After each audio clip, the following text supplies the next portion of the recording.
Oh, what do you fight over the most with your significant other? Is it the dirty towels on the floor, maybe the direction of the toilet paper roll? Always over, that's what I say. Believe it or not, money matters and finances seem to be that #1 culprit of couples fighting.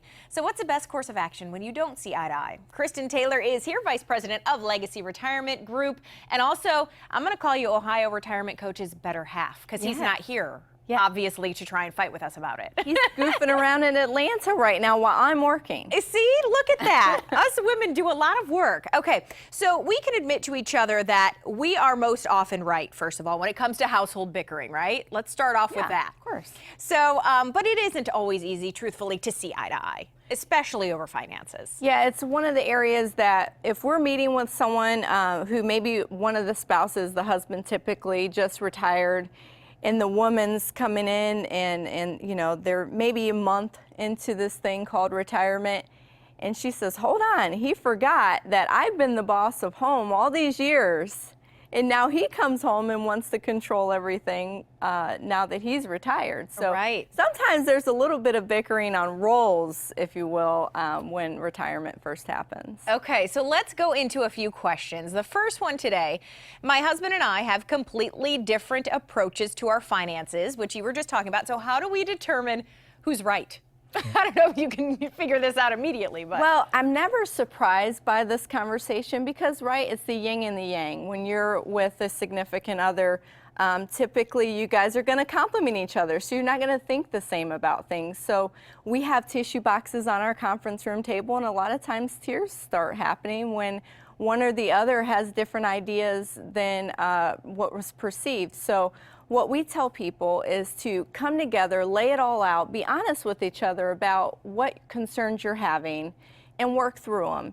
And typically we find that women just think differently about everything. We do. And so with Greg and I there across the conference table, sometimes that's a help for me to help the woman pull her feelings out about maybe risk. That's a big area where the husband and wife don't always see eye to eye.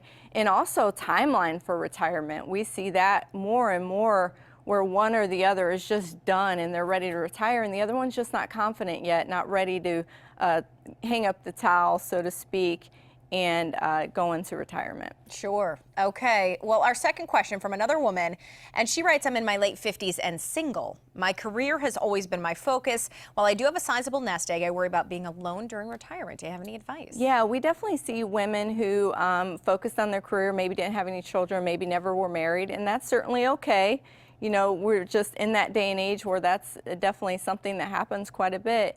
And what we tell women in that circumstance is really focus on estate planning. It'd be wise to set up durable powers of attorney for healthcare and finances.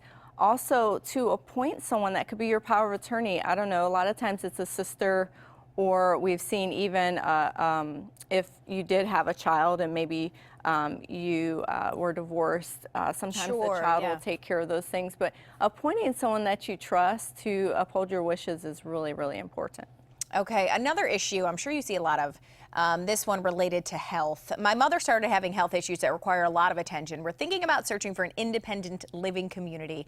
Does Medicare share in any of that cost? It does not. So Medicare does cover skilled nursing care. So this is one of those areas that a lot of times there's some misinformation out there on what is actually covered with Medicare. So it's also referred to as custodial care. So if you see custodial care with long-term care, then know that Medicare is not going to cover it. But there's other options we've talked about sometimes on the show with life insurance planning. Some income plans we prepare for our clients do offer an additional benefit that will pay for long-term care facilities. But that is an area where if you're single, a lot of times Medicaid would just have to kick in after spin down happens if you don't have insurance. If you don't have insurance. Yeah. Okay, Kristen, let's quickly get to the final one. I own my own business, several rental properties.